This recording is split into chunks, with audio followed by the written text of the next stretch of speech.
Es darle la bienvenida al doctor David del Ángel García. Gracias, David, por aceptar primero coordinar el segundo módulo del diplomado y además por participar también como ponente. Pues buenas tardes a todas, a todos, a todes. Estamos en la sesión número 3 del segundo módulo que, como ya comentamos, se llama el Universo Maya. Las dos primeras sesiones que estuvieron a cargo del doctor Tomás Pérez Suárez, como ustedes recordarán, pues fueron una introducción muy valiosa desde una perspectiva arqueológica e histórica al universo maya, pero también a los universos, digamos, circunvecinos. Yo creo que nos arrojó o nos compartió el doctor Tomás, pues elementos, como comentamos en su momento, para pensar con mucha más profundidad histórica y seguramente la intervención de David del Ángel García hoy, pues nos va a ayudar como a generar una suerte de contrapeso y a ver a partir de las cosmologías mayas contemporáneas un poco cómo de alguna manera ese pasado histórico del cual nos habló el doctor Tomás resuena aún en los pensamientos o en las cosmologías contemporáneas de los pueblos mayas. Perdón, comentarles que, como pudieron ver ahí en la presentación, el doctor David del Ángel García es investigador del CEPSIS acá en Mérida, en México, y además es secretario académico de este mismo centro de investigación. Les recomiendo ampliamente que visiten la página del CEPSIS para que se enteren de las líneas de investigación, de las personas que están colaborando ahí y que un poco se enteren de qué es lo que se está trabajando desde este centro de la UNAM.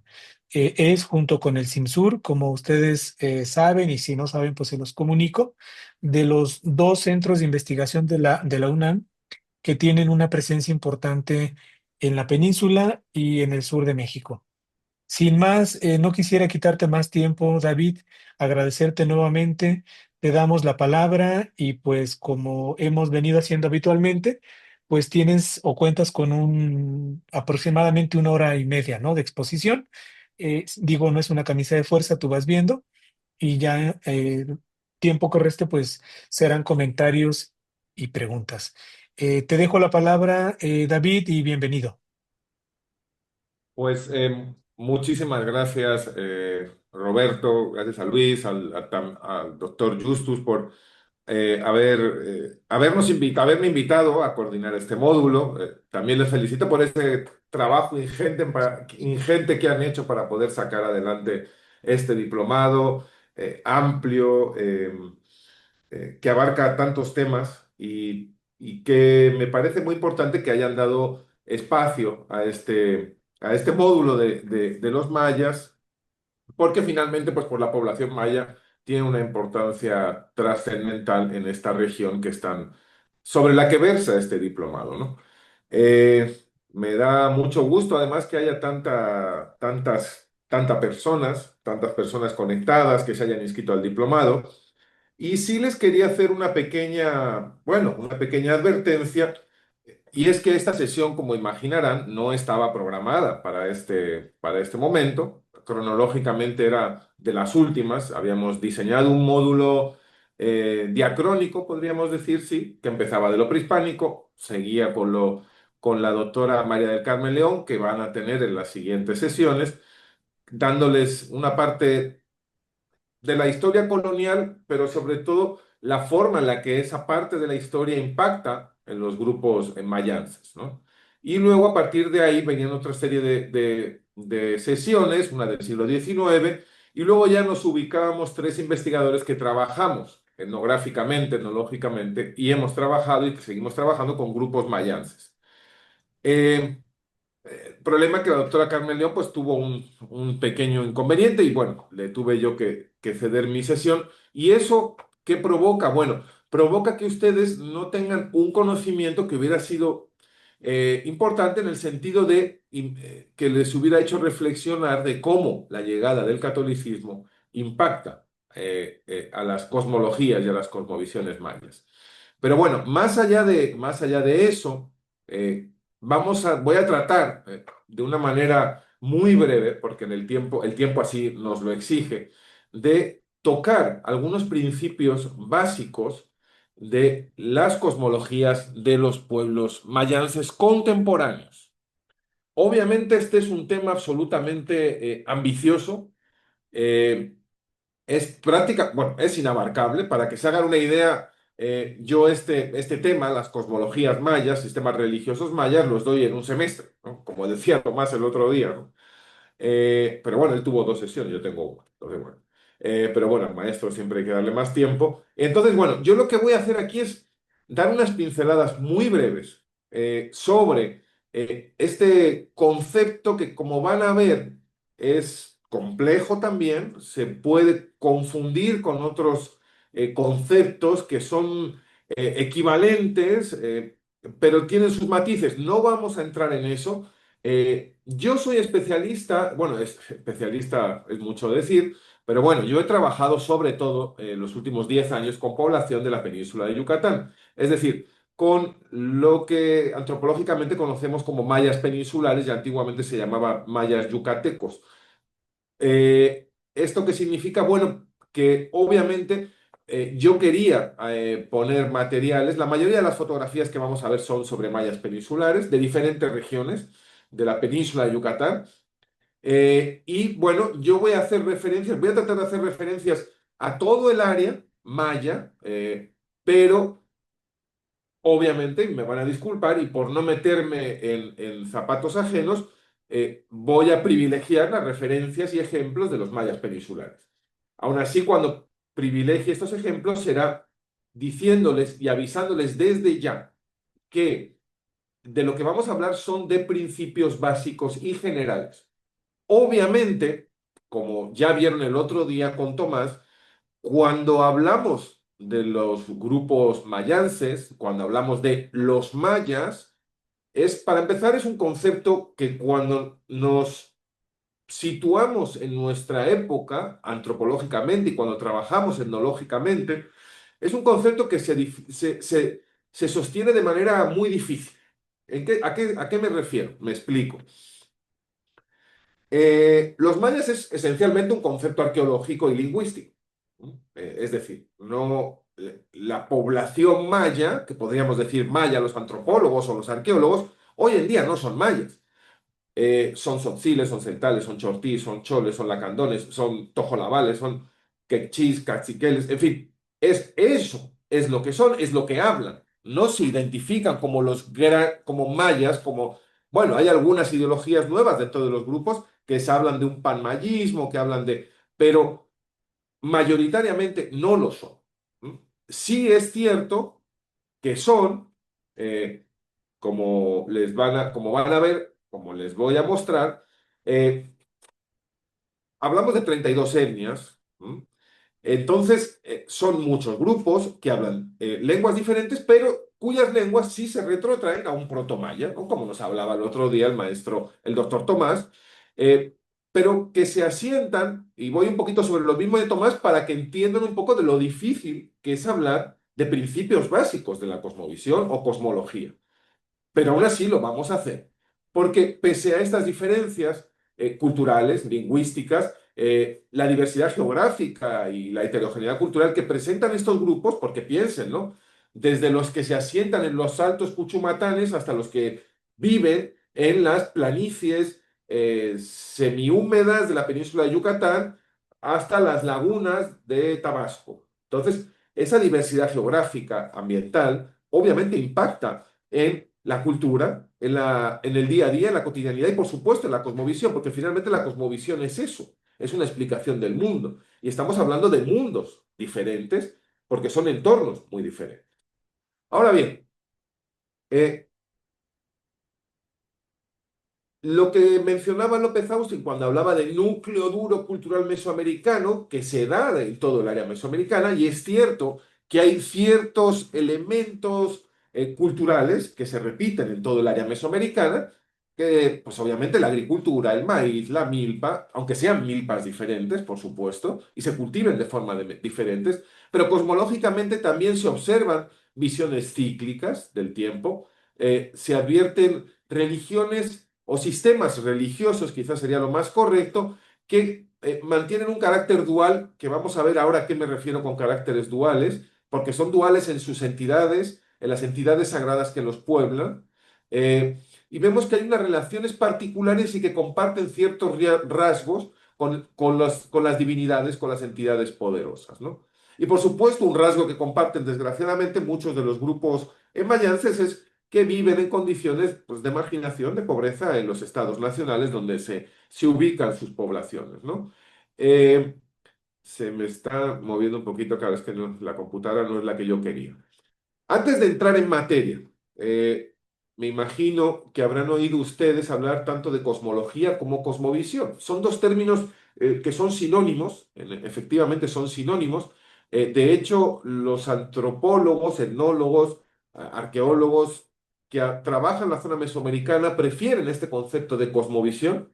Eh, a mí me gusta un poquito más, y van a ver que son muy similares, el concepto de cosmología. No vamos a entrar en discutir si uno u otro, simplemente les ponía esto para que, ya que la sesión de hoy se llama Cosmologías de los pueblos mayas contemporáneos, tengan una definición de Viveiros de Castro, que es un antropólogo brasileño, creador de la corriente del perspectivismo amerindio, que definió cosmología para referirse a la forma en que los individuos y las sociedades que conforman disponen de un conjunto más o menos coherente de representaciones, y aquí viene lo importante, sobre la forma, el contenido y la dinámica del universo.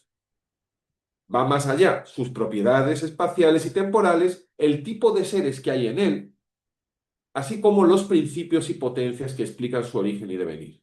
Es decir, cuando hablamos de cosmología, estamos hablando nos estamos refiriendo a un concepto que abarca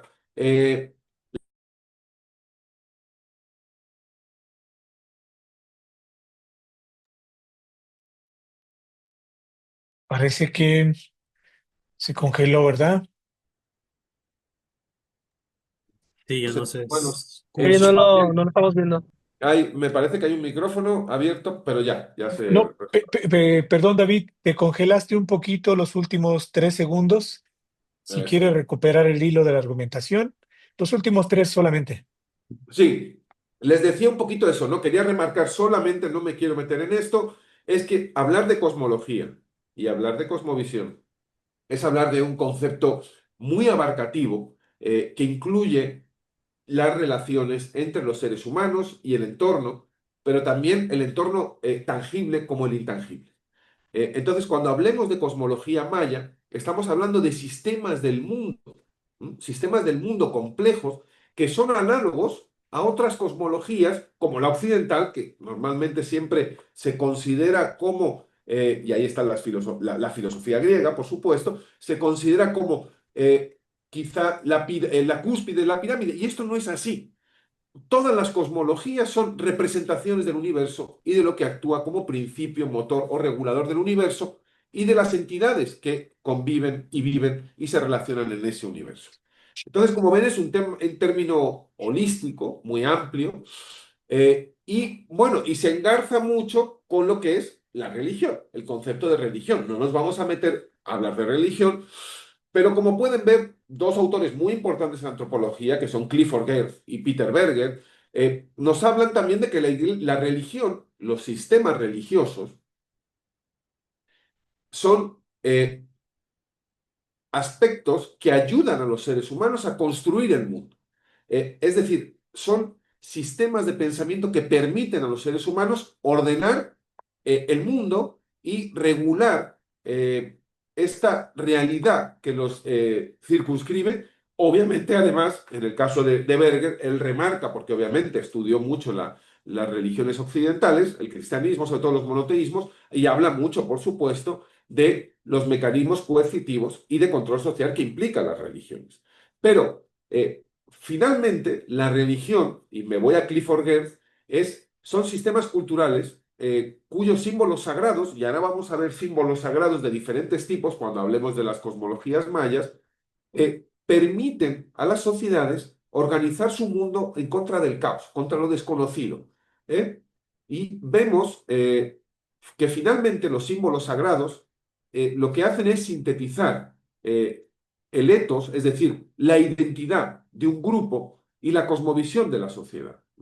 Entonces, yo creo que con estos breves conceptos, que por supuesto darían para discutir. Hay muchísimas escuelas antropológicas sobre la religión. De hecho, hay una rama de la antropología que es antropología de la religión, cuyos autores se dedican a discutir las diferentes definiciones, concepciones, significados de la religión. Pero ese no es el tema de nuestra charla y creo que va a resultar mucho más atractivo si seguimos avanzando.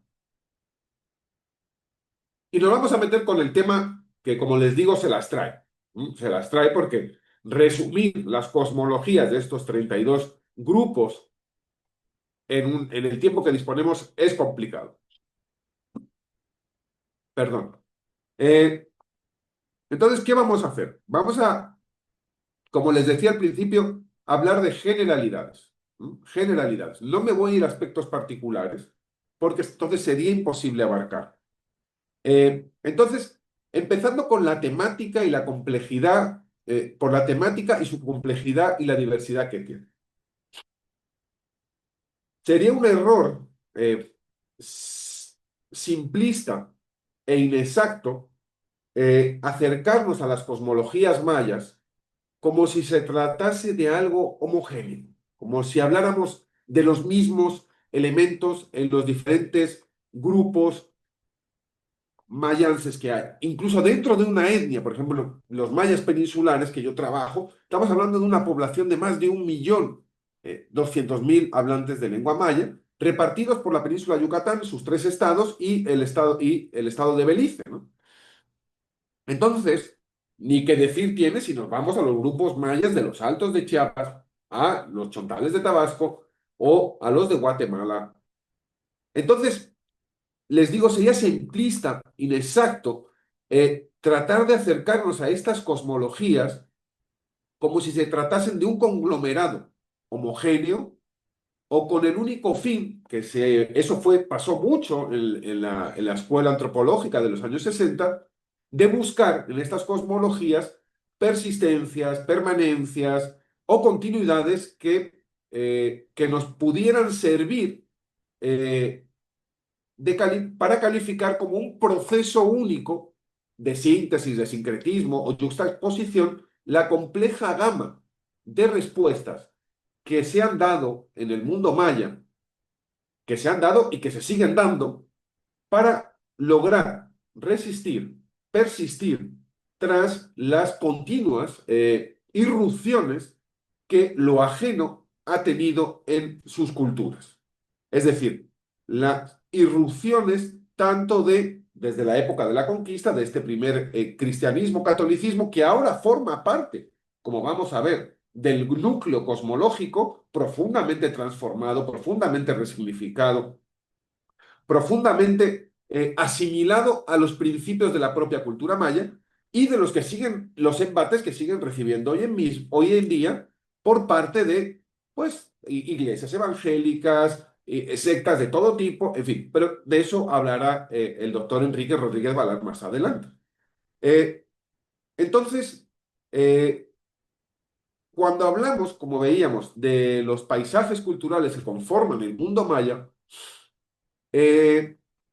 vemos lo que más destaca de estos paisajes, tanto culturales como ambientales, es su diversidad y su riqueza. Las más de 30 naciones lingüísticas que conforman hoy en día la familia mayense han creado expresiones propias, diversas, sin perder por ello lo que les comentaba de sus nexos con lo que podríamos denominar una matriz cultural maya que hace posible que podamos hablar de una unidad pese a la diferencia. Y si uno de los campos privilegiados para ver precisamente esta heterogeneidad, lo vamos a encontrar precisamente en el tema que nos ocupa ahora, y es la religión, la cosmología, la cosmovisión. Vamos a utilizarlos un poquito como sinónimos en esta charla para, como les dije, no complicarnos con estos conceptos. Como les decía entonces, la cosmovisión, la cosmología es quizá esta expresión privilegiada de la heterogeneidad. ¿Y por qué? Bueno, porque el área donde se asientan las poblaciones mayas se ha convertido, en las últimas décadas sobre todo, en un espacio en disputa por el mercado de bienes simbólicos. ¿A qué me refiero con esto? Que encontramos proselitismo desde grupos católicos renovados, es decir, católicos que tratan de convertir el catolicismo, digamos, tradicional o que llamamos catolicismo.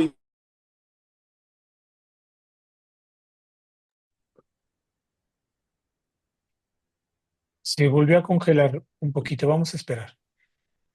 Seguramente está lloviendo en Mérida, ¿no?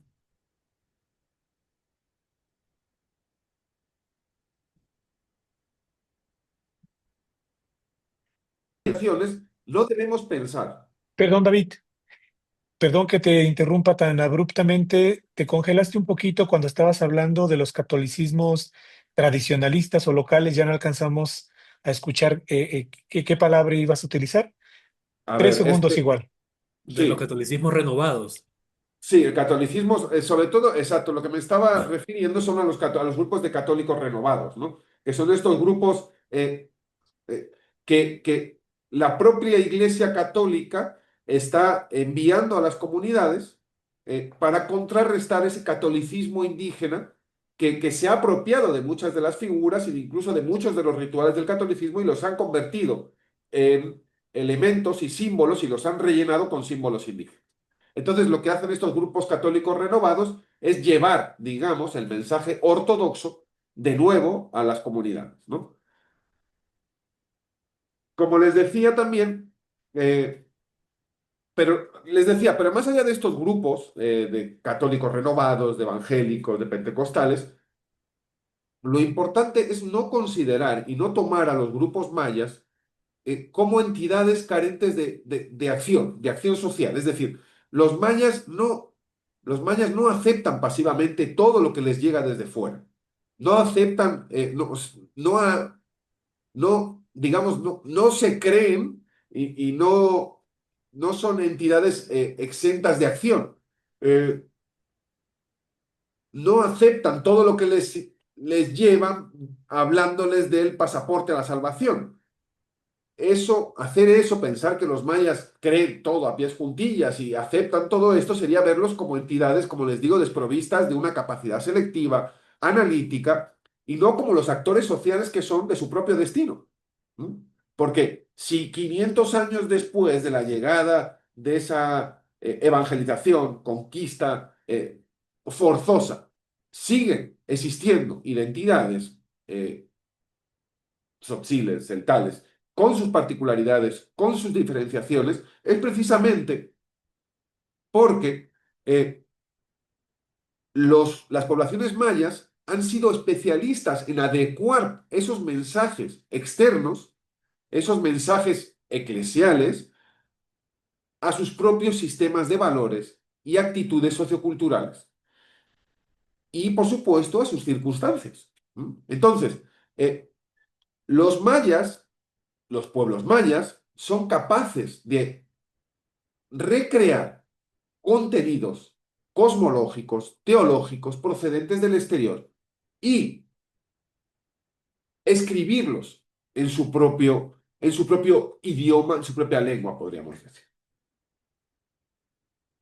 Bueno, entonces vamos, sin más, entonces vamos a pasar a ver ya contenidos, podríamos decir que comparten la mayoría de los grupos. Para evitar, bueno, pues para tratar de hacer accesible la charla en el sentido del tiempo, sobre todo, me voy a centrar, lo digo también muy claro para que quede claro y no haya confusión al respecto, me voy a centrar en grupos, en en la cosmología que podríamos decir de los grupos costumbreros tradicionalistas. ¿Por qué lo voy a hacer así? Bueno, porque en primer lugar, como les decía, por cuestiones de tiempo y porque tenemos a un par de colegas que van a venir, que les digo que también trabajan en etnología, sobre todo el doctor Enrique Rodríguez Balán, que se va a ocupar de estas nuevas identidades, nuevas que van a incluir nuevas religiosidades también. Entonces, yo lo que me voy a centrar es, digamos, en una cosmología más tradicional, que quizá, precisamente por ser la tradicional, es en la que se pueden encontrar puntos en común en diferentes grupos. Y ahora voy a tratar de poner ejemplos como más concretos para aterrizar un poquito todo lo que venimos diciendo. Entonces, les digo, vámonos entonces con estos grupos y vamos a tratar de encontrar puntos en común, ¿no? Entonces, ¿qué encontramos? Bueno, pues que cada etnia, así como empezamos con unos puntos como muy generales. Cada grupo, cada comunidad, cada etnia se ubica en el centro del cosmos. ¿Mm? Un cosmos, cuando hablamos de cosmos, hablamos de la localidad. Esta quizá fue una de las consecuencias, ya lo contará la doctora Carmen León, de la caída de esa religiosidad maya oficial que había a la llegada de los españoles. La gente se encerró, las comunidades se encerraron en ellas mismas.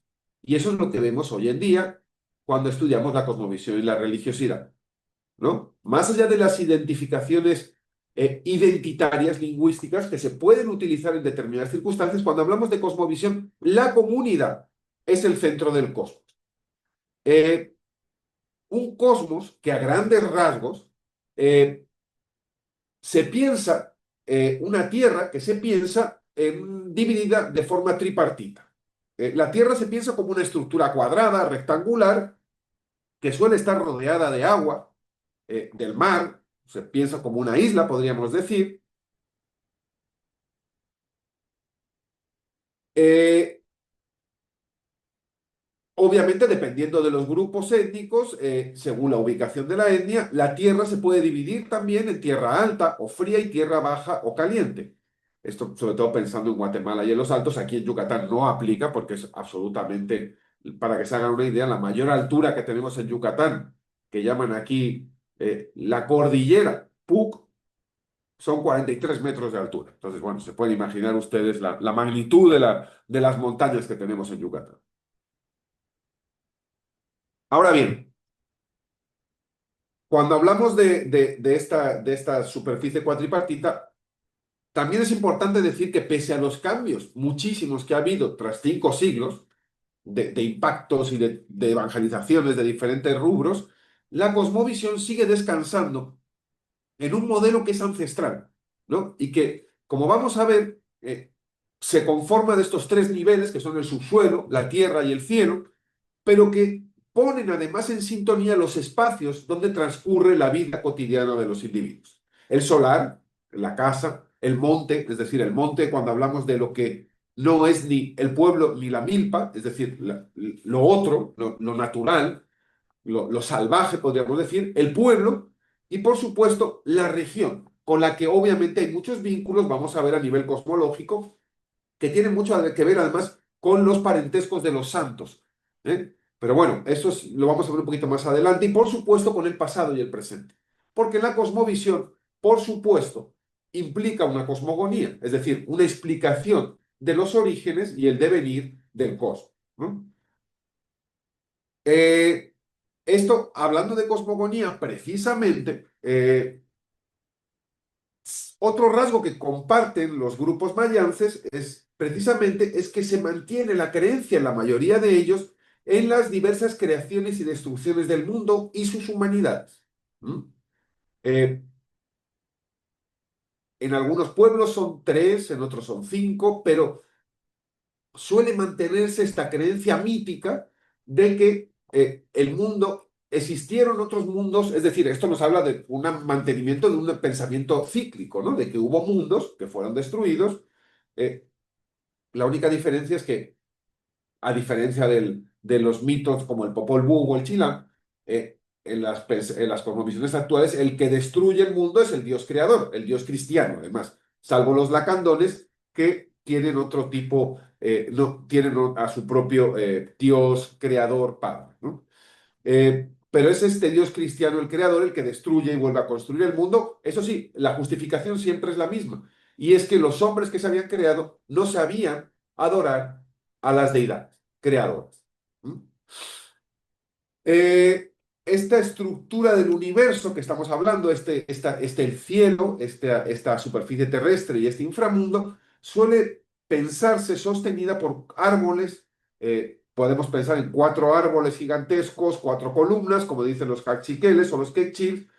Los chortís hablan de 4 grandes serpientes, los tojolabales hablan de 4 relámpagos, o 4 montañas, los Tzotziles, mientras que para los chamulas, San Miguel es el que sostiene el mundo como si fuera un gran atlas, ¿no? Que está sosteniendo este cielo y por tanto separándolo del mundo. Y para los mayas que viven en la península de Yucatán, para algunos de ellos, digamos que son los balames, los 4 balames que situados en las 4 esquinas sostienen el mundo y separan la tierra del mundo. Cuando hablamos de estos espacios, ahora vamos a hablar con detenimiento de cada uno de estos espacios, pero lo que comparten eh, todos estos espacios es que están habitados por entidades poderosas, por entidades sagradas que vamos a ver que son con las que los seres humanos tienen que mantener relaciones constantes de diferente tipo, pero que mantienen ciertas características que se parecen, ¿no? Como les pongo ahí, son relaciones de muy diverso tipo. Hay relaciones con diversas entidades que son relaciones, digamos, más familiares. Con otras entidades son más de respeto, más de temor, porque son entidades poderosas que tienden a castigar. Y lo más importante cuando hablamos de la relación entre hombres y deidades es esto que les pongo aquí, la reciprocidad. ¿Eh? Y esto viene desde la época antigua, ¿no? De la época prehispánica, es decir, cuando los dioses crean el mundo y crean a los hombres, no lo hacen por generosidad, lo hacen porque necesitan a alguien que los alimente, que los, que los, ¿cómo alimentaban a los dioses? Bueno, precisamente con ofrendas, con rezos, con la palabra se les alimentaba y por eso crean a los hombres actuales y por eso destruyen a los de palo, a los de barro y a los animales en una primera creación, porque eran incapaces de rezarles, eran incapaces de adorarles, eran incapaces de ofrendar, de hacerles las ofrendas que necesitan para alimentarse. Entonces, quizá esa relación de reciprocidad sea algo que comparten también, porque les digo que esto me ha costado también pensarlo un buen rato, porque encontrar cosas comunes se las trae.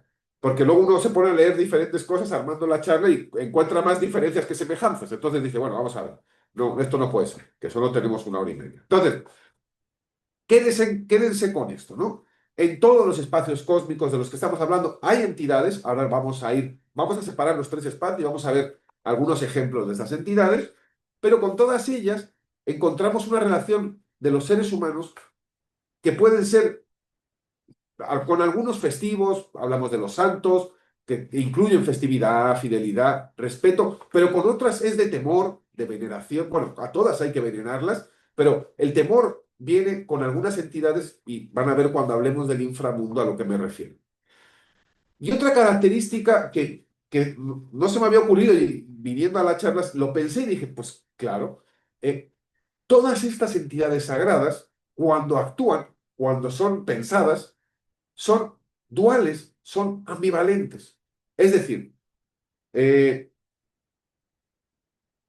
más allá de esta dicotomía del catolicismo entre bueno y malo, donde Jesucristo, el Dios Padre, son el bien absoluto, y el mal absoluto lo encarna otra figura, Belcebú, Belpegor, Luzbel, como queramos llamarle, el diablo.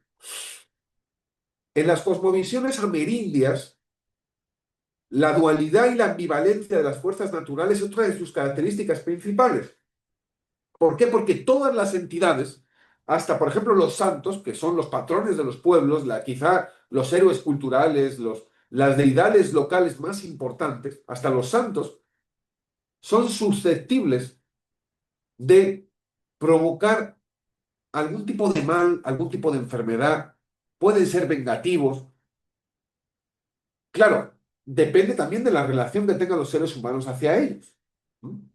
Pero a lo que me refiero es que todas las entidades sagradas, todas las fuerzas sobrenaturales, precisamente por su fuerza, por el poder que emanan, por su propia naturaleza, porque quizá la gran diferencia entre los hombres y las entidades sagradas sobrenaturales es que nosotros somos de carne y hueso, los seres humanos, mientras que las fuerzas sobrenaturales, las entidades sagradas, son En maya yucateco se dice son ic, es decir, son viento, pero no es el viento atmosférico, sino que es un viento, digamos, es una esencia intangible, poderosa, que solo estas entidades tienen, ¿no? Hasta los santos de las iglesias tienen ic, son ic, es decir, dentro tienen su fuerza. Los seres humanos no tenemos ic, tenemos alma, tenemos chulels, tenemos pishanes, tenemos entidades anímicas, pero no salen de dentro, salvo en determinadas circunstancias, sabemos que también, pero no tienen la fuerza que tiene este ic, esta fuerza intangible de las entidades sagradas. Esa fuerza intangible es susceptible de enfermar a los seres humanos. Es decir, el contacto entre el hombre y esa fuerza sobrenatural puede ser causada enfermedad. ¿Eh? Entonces, esta relación que tienen las entidades sagradas con el binomio de la salud y la enfermedad siempre es causa de cierto temor y respeto hacia ellas. ¿Mm? Ahora bien, también es verdad que hasta las entidades más maléficas que vamos a ver, las dirían en maya peninsular, los mayas de aquí, los mayas, mis amigos de las comunidades de Campeche donde yo he trabajado, que son Ka'akashbal, es decir, las entidades que son malignas, que se asocian con el diablo, que se consideran que hacen el mal, pensemos en, no sé, en la Ixtabay, por ejemplo, hasta esas entidades malignas también guardan tienen una cierta función social, porque no castigan por castigar, no hacen el mal, no hacen mal por hacer mal, sino que el tipo de castigos que imponen tienen mucho que ver con el mantenimiento del orden y la moral en las comunidades. Es decir, por ejemplo, les decía, la Ixtabay cuando enferma a un individuo, no lo hace a cualquier individuo. Normalmente a quien enferma la Ixtabay, bueno, a los borrachos que deambulan después de la medianoche por las comunidades. Es decir, que están infringiendo ciertos códigos morales, están abandonando a la familia, están fuera de la casa, están alcoholizados. Entonces, es una suerte también son también una suerte de mantener el orden, como les digo, dentro de la sociedad. Entonces, hasta estos seres malignos, Kakashbal, tienen una función social, ¿no? Entonces, sí son malos, pero también, como les digo, tiene un sentido su acción, ¿no? Entonces, bueno, las relaciones que guardan los seres humanos con estas entidades es las que les estaba comentando. Aquí les trataba de poner algunas imágenes que nos representan estas relaciones, que tienen mucho que ver, como les decía, con el respeto, con la veneración, con la entrega de ofrendas a las deidades, bien sea en forma de rezos, bien sea en forma de comidas, bien sea en forma de ropa o de velador. A las deidades hay que darlas, siempre hay que entregarlas algo porque ellas, el ser humano siempre está en deuda con ellas. Ya sean los dueños de la tierra, de la naturaleza, del agua, de los animales. Es decir, los seres humanos viven en estas cosmologías porque reciben los dones de las deidades. Y por consiguiente siempre hay que estar retribuyendo los dones que se reciben. Eh, Vamos, entonces, esto es más o menos, está sacado esto es un cosmograma, es decir, como una suerte de dibujo de una representación del cosmos, de un grupo tradicional de aquí de la península de Yucatán. Aquí vemos que la bóveda celeste se piensa con 7 planos, pero no siempre es así. Eh, en otros grupos, bueno, es una suerte de pirámide prehispánica, es cierto, que la sostiene una gran ceiba. También entre los tzotziles de la Rainza existe esto esta creencia en esta ceiba gigante, pero por ejemplo para los lacandones y los chamulas se divide solamente en 3 estratos y para los tzotziles de la Rainza son 13. Eh, a veces se concibe como un cuenco invertido o como cúpulas concéntricas. Aquí, para los mayas peninsulares, se piensa mucho como en escalones, ¿no? Donde hay diferentes deidades en cada escalón. Y bueno, en algunos otros grupos, como los huastecos, como los chortís o los chontales, se habla más pues, de un cielo más bíblico, ¿no? Se define como una única capa y ahí se habla la definición es, digamos, muy vaga, pero más de carácter bíblico, más se ha simplificado. Y ahora veremos por qué pasa esto. Ahora bien, debajo de la tierra o en su interior se ubica el inframundo y es un espacio muy interesante. Vamos a ir a tratarlo cuando hablemos de las entidades que lo pueblan, al que se puede acceder por cuevas, por cráteres, por zonas densamente pobladas de árboles. eh, y es, digamos, se considera en las cosmologías mayas como es la otra cara, podríamos decir, del plano terrestre. Entonces, en esa otra cara habita, se encuentra como una realidad paralela en el que viven pues toda una serie de entidades que no necesitan de la luz, que no necesitan del sol, que como veremos es como la entidad protectora del ser humano, y que por consiguiente son otros también, son seres peligrosos, pero que debajo de la tierra viven una vida paralela a la nuestra, ¿no? Eh, Vamos a ir avanzando. Les digo esto porque, bueno, y les pongo este dibujo porque creo que es interesante en el sentido de que a veces cuando se habla de los altares que ponen los especialistas rituales, vemos que estos cosmogramas que yo les estoy dibujando ahora, que la gente a veces, pues obviamente, salvo gente que tiene conocimientos cosmológicos muy fuertes, muy altos, como pueden ser los especialistas rituales, no tienen un conocimiento preciso de cómo es el cosmos. Pero cuando uno analiza y piensa, yo que he tenido la suerte de tener varios amigos, interlocutores, especialistas rituales con los que trabajé muchos años, vemos que los altares donde se llevan a cabo las ceremonias, en este caso un chachak, este es un altar de un chachak, es quizá la ceremonia más compleja que realizan los mayas peninsulares hoy en día, que es una ceremonia de pedida de lluvias. En Yucatán llueve muy poco, tenemos una selva caducifolia seca, entonces solamente hay una temporada de milpa. Y si esa temporada de milpa la lluvia no llega, pues te trastoca el mundo, ¿no? Porque no se puede cultivar, se atrasa la época de cultivo, por consiguiente el maíz no madura a tiempo. Entonces, la lluvia, si ustedes conocen Yucatán y piensan en Uxmal, por ejemplo, o en Cabá, o en Sayil, que son así como los sitios más impresionantes que tienen aquí en la península, todas las fachadas están llenas de mascarones de Chac, que es el dios de la lluvia. Y eso no es gratuito. Es que Chac, los chaques, hoy en día son los chaques, por eso es el ritual del chachac, porque es el ritual de petición de lluvia, es fundamental. No estamos en la selva húmeda que hay en el sur de la península de Calakmul. La península de Yucatán cuesta que llueva. Luego, cuando empieza a llover, como ahora, pues no deja de llover, pero cuesta que lleguen las lluvias. Entonces, este ritual se sigue haciendo hoy en día. Y lo que les quería comentar es que estos altares, lo que son cosmogramas. Finalmente, en el altar se está plasmando esta visión del cosmos y permite a los asistentes al ritual recordar esta cosmovisión, esta cosmología. Por eso son tan importantes, ¿no? Y ahí vemos en el altar reflejados las concepciones sobre las tres capas del plano del cosmos, la bóveda celeste, el inframundo y las diferentes direcciones que tiene el cosmos y las diferentes ubicaciones en función tanto de la luna, del sol, y ahí están los nombres que reciben estas direcciones, ¿no?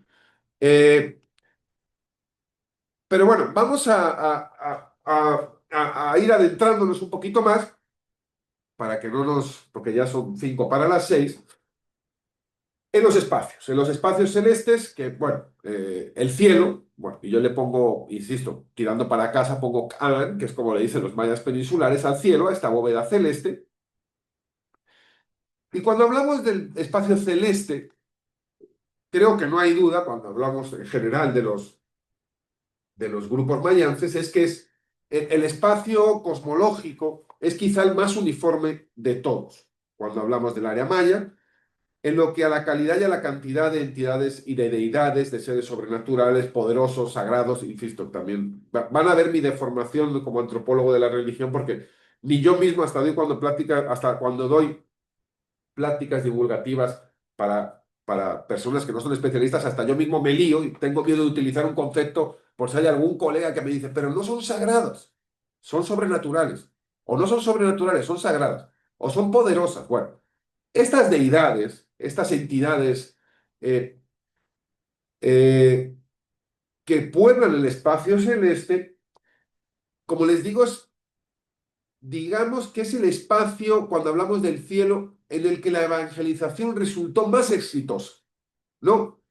Y era lógico, ¿no? Que los frailes, luego el clero regular, se lanzara con mayor rabia a conquistar este espacio, porque finalmente el Dios cristiano, el Dios católico, es un Dios celeste, ¿no? Y la Trinidad cristiana católica está en el cielo.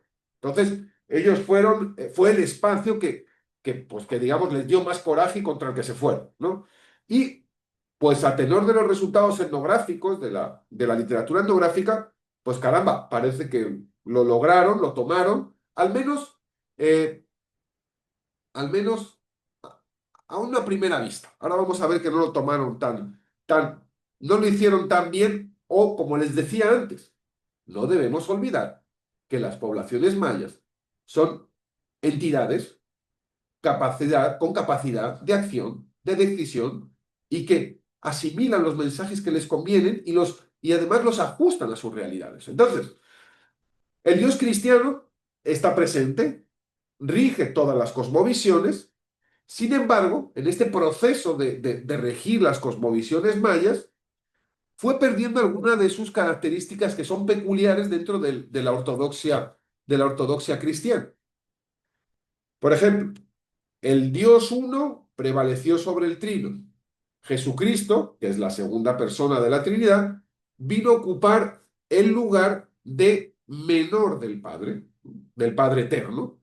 Eh, Se le identificó a Jesucristo, se le identificó con un héroe cultural cuyo nacimiento, pasión y muerte sucede y tiene lugar en cada comunidad. Es decir, es muy interesante cuando uno se acerca a las poblaciones mayenses ver cómo Jesucristo vivió y tuvo su pasión allí, en la comunidad o en los contornos de la comunidad. Ahora, más gris, más, por no decir que negro, fue el destino del Espíritu Santo, la tercera persona de la Trinidad, que prácticamente está desaparecido en las cosmovisiones mayas. En casi todas ha venido a ser sustituido por otras entidades que pueden ser la cruz, en el caso de los choles de Tumbalá, pero también, obviamente, cuando hablamos, y seguramente Enrique lo dirá, cuando se habla de grupos pentecostales o carismáticos, obviamente el Espíritu Santo es central en las cosmovisiones, ¿no? Aquí estamos hablando, acuérdense, de grupos más tradicionales, ¿no? El Dios Padre, como les decía, se suele identificar en la mayoría de las cosmovisiones mayances con el Dios creador local, ¿no? Se asimila el Dios Padre cristiano con el Dios creador local e incluso llega a tomar el apelativo, ¿no? Entre los tzotziles, por ejemplo, se le asimila con Huashacmen, que es el sostenedor de los pilares del mundo, el todopoderoso, el creador de las cuevas, de los valles, de los cerros y los barrancos, ¿no? Eh, Suele ser el padre del héroe creador cultural, de un héroe cultural que es Jesucristo, como les decía, pero sin embargo, la creación de los hombres a veces es más esporádica, ¿no? Por ejemplo, entre los tojolabales, los tzotzilies y los quechís piensan en él, en este Dios creador, como un patrón que exige el cumplimiento sobre la tierra de ciertos trabajos, como lo harán las deidades del inframundo cuando acabe la vida, al morir.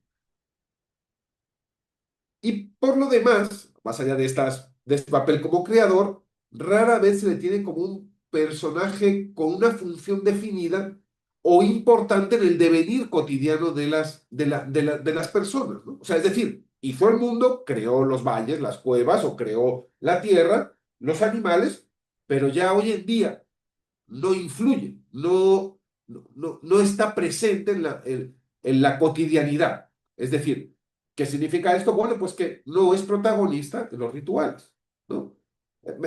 A mí me lo han explicado en varias, por lo menos en dos comunidades me tocó que me lo explicaran con un símil que es muy claro.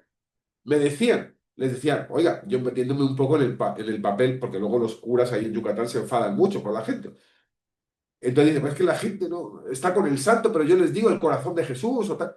Y yo cuando hablaba yo con mis amigos, le digo, oye, es que, claro, es que al Dios Padre no se le dice, al Dios.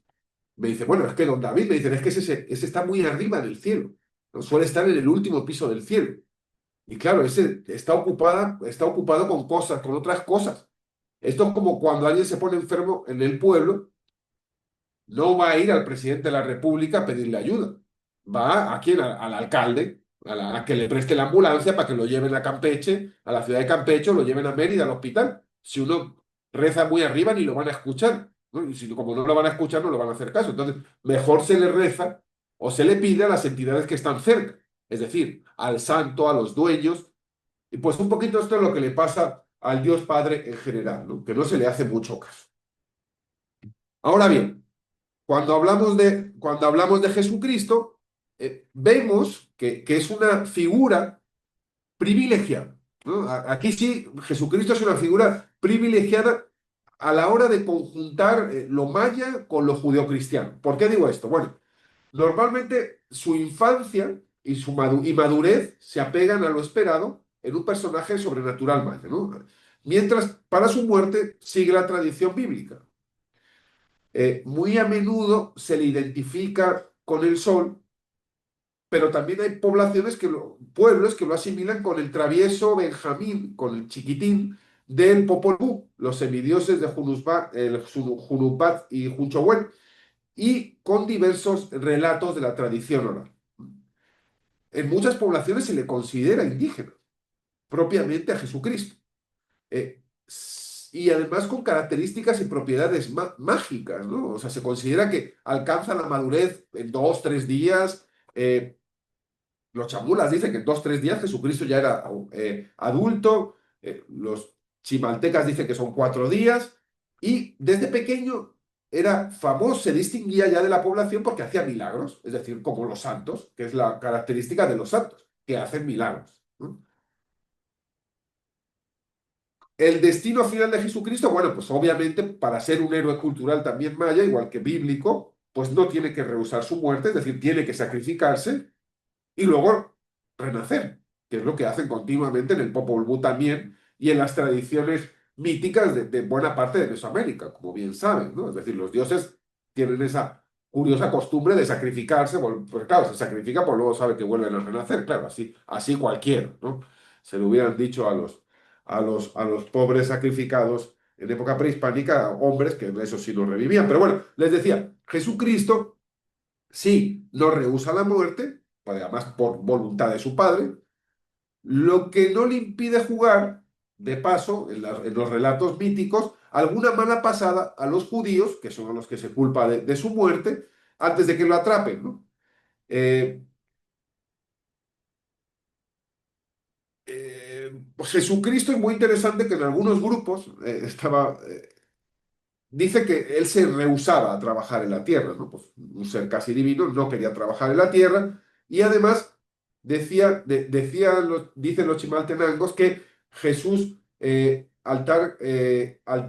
comparte altar Jesucristo con la Virgen porque es su esposo. Es decir, Jesucristo tampoco era partidario del celibato en algunas poblaciones, ¿no?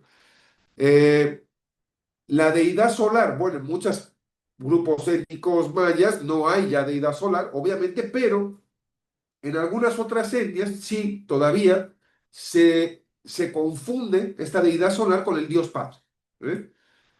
Pero en la mayoría es una entidad aparte cuando existe, alejado, como les decía, de los pueblos agrícolas, aunque resida el panteón indígena, el sol y la luna están presentes a cada momento. El sol es un principio masculino, es el principio creador por antonomasia, eh, se asocia a la luz, al calor y a la fuerza. Por lo que la importancia del sol la vemos sobre todo cuando no hay sol. Es decir, la luz y el calor del sol lo que hace es mantener alejadas a las presencias del inframundo, que son dadoras de enfermedad. Es decir, mientras hay luz, las entidades del inframundo no pueden salir de ahí, porque ellas viven en la oscuridad.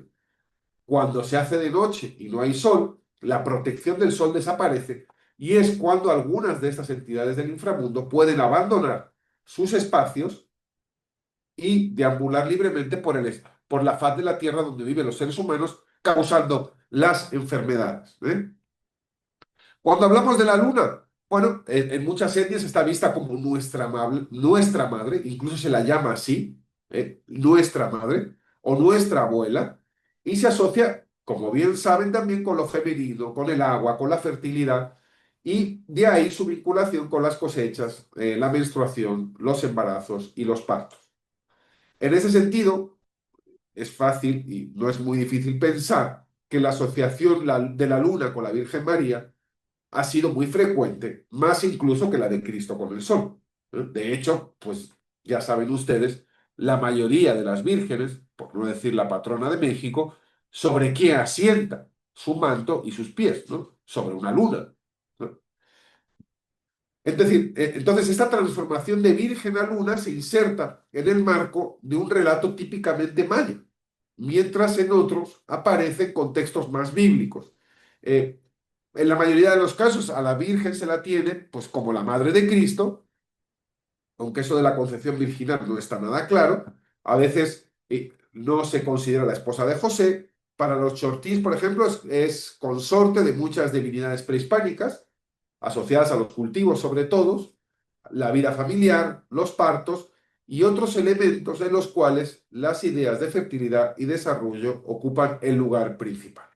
¿Eh? Entonces, bueno, esto es, por así decir, una pincelada muy rápido de lo que sería el espacio celeste.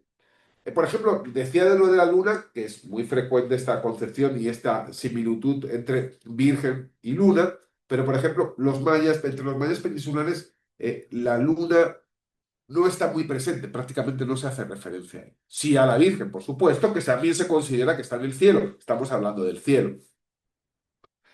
Y ahí les ponía ese altar que habíamos visto antes en dibujo, ahí se los pongo en una fotografía, en un chachá, ¿no? Para que vean cómo estos altares recrean son realmente cosmogramas y ahí están representando las bóvedas celestes, ¿no? Y los diferentes espacios, si se fijan en las fotos, hay como diferentes ofrendas a cada nivel del ar, ¿no?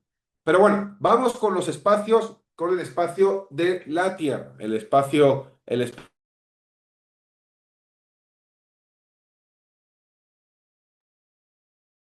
Perdón, David, creo que te muteaste. Sí, sí, sí, perdón, creo que le pegué aquí Bueno, vamos entonces, Listo. va. ¿Ya me oyen bien? Perdón. Sí, Sí, sí, perfecto. sí, ahora sí. Ah, perdón, perdón. Ya, bueno. Entonces, a ver si no me muteo, voy a quitar el cursor de aquí, pero es que a ver, si lo quito de aquí, luego no pasa. Bueno, ahí está, va. Bueno, la superficie terrestre, a ver, ahí está. Bueno. Obviamente la superficie terrestre es un espacio central, es quizá el espacio que más está poblado por entidades diversas, heterogéneas, cada grupo, cada población incluso tiene una diferente jerarquía entre estas entidades. Eh, Cada territorio, cada espacio natural tiene un dueño o tiene varios. Y a veces incluso entre los propios mayas peninsulares, de un pueblo, de una población a otra, de una región a otra, vemos que cambian los nombres o cambian las funciones de los dueños, ¿no? Lo que es un hecho, y de manera general podemos decir, es que en este espacio hay una enorme constelación de seres sobrenaturales. Algunos de estos seres fungen como intermediarios ante deidades celestes, otros son emisarios del inframundo y los hay que se vinculan con la tierra, con las actividades agrícolas y que son, digamos, podríamos decir, independientes, por así decirlo, ¿no? Pero hay una entidad fundamental cuando hablamos de las cosmovisiones mayas contemporáneos y es que es el lugar donde habitan y es el lugar donde se encuentran las entidades privilegiadas por las cosmologías, que son los principales mediadores entre los hombres y lo sagrado, y son los santos cristianos, que son los verdaderos señores de las cotidianidades comunitarias, que en la mayoría de los casos son, digamos, los héroes locales y que además son los referentes principales en muchos casos de las identidades locales. Es decir, el símbolo que aglutina la identidad de las poblaciones, de los vecinos de las poblaciones, es el santo patrón, que además muchas veces da nombre a la comunidad. ¿Mm? Estas entidades que habitan estos espacios, como les decía, son de carácter dual. ¿Eh? Tienen tanto en su origen, porque originariamente son europeos, pero en la concepción actual son profundamente indígenas, profundamente mayas. ¿Eh? Son originarios de las poblaciones, y si no son originarios, en otros grupos eligieron quedarse en esas poblaciones. Es decir, el destino unió a las poblaciones con estas entidades sagradas, y por consiguiente se les considera en muchos casos deidades locales. ¿Mm? Los santos católicos, como les digo, se han fundido en ocasiones con dioses nativos, ¿no? Es, por ejemplo, el dueño del monte y los animales, y San Antonio Abad. Es un caso muy claro que, como la tradición católica representa como un anciano sentado en la entrada de una cueva y rodeado de animales, se hace lógico pensar que en muchas poblaciones se considerara y se haya visto como eh, una, un dueño de la naturaleza, de los animales y de las plantas, ¿no? Pero en otros grupos, en otras etnias, la dualidad que podían tener las deidades mayas, se fraccionó en dos entidades complementarias. Por una parte, los aspectos benéficos los absorbieron los santos cristianos, y los negativos quedaron para la deidad nativa, que pasó a ubicarse en el inframundo. Que esto es un proceso, digamos, muy común, que se dio en muchas poblaciones mayas. ¿Mm? Les voy a pedir un momento, por favor, porque siento que me está yendo, y le voy a llamar por teléfono al de cómputo a ver si me puede poner el módem que me puso antes. Un momentito, denme un segundo solamente. No te preocupes, David, adelante. Y porque si no, Perfecto. Bueno, vamos a esperar un momento en lo que David ahí resuelve algunos asuntos técnicos. Mientras tanto, pueden ir preparando alguna pregunta, algún comentario. Me imagino que todo de lo cual nos ha hablado el doctor David seguramente les está resonando con relación a ciertas prácticas rituales de sus pueblos, ¿no? Sea de este lado de México o de los países, digamos, pues de Centroamérica, estrictamente hablando. Entonces, seguramente, ¿no? Les está resonando mucho de lo cual nos está hablando. Entonces, si quieren por ahí ir preparando sus comentarios, sus preguntas, para que cuando él regrese puedan compartírsela. Ya sea que pidan la palabra o que nos escriban en el chat, porque igual leemos los comentarios que formulen ustedes. Listo. Ya es que me estaba saliendo el mensaje de la señal es muy débil, y digo, se va a volver a ir. Entonces, aprovechando que hoy que estaba mi asistente, ya han pedido por favor que conecten, no sé qué van a hacer, pero dicen que ya va a estar mejor a ver si ya. Pero sí, ya vi mi señal, que me estaba diciendo aquí que tenía señal débil, y bueno, esperemos que ya podamos terminar, porque veo que el tiempo sigue inexorable. Ujú. Entonces, creo que nos habíamos quedado con los santos. Seguimos con los santos porque les digo que los santos, si se fijan en la literatura etnográfica contemporánea, etnológica, los santos quizás sean el tema que más páginas ha ocupado, precisamente por su centralidad y por su variedad. Como les digo, los santos que señorean las diferentes etnias, grupos del mundo maya, extienden sus influencias sagradas más allá de las puertas de la iglesia. las puertas donde viven, las que se consideran su casa, los santos están dotados de vida, no son imágenes estáticas, como les comentaba algo, como les comentaba antes, los santos tienen entidad anímica, tienen tienen, digamos, alma, y se identifican con la imagen. ¿M?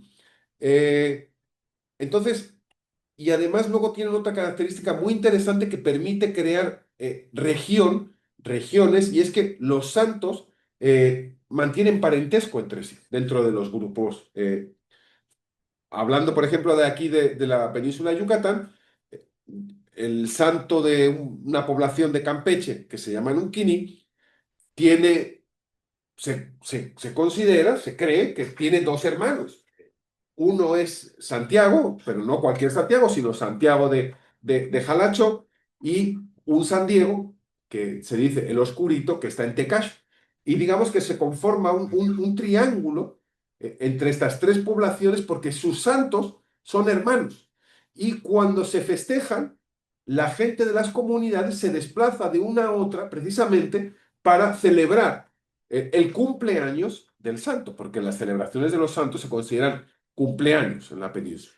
Un aspecto muy interesante que creo importante destacar también es que los santos, para los habitantes de las comunidades, sus santos patrones son, ¿cómo explicárselo para que quede clara la idea?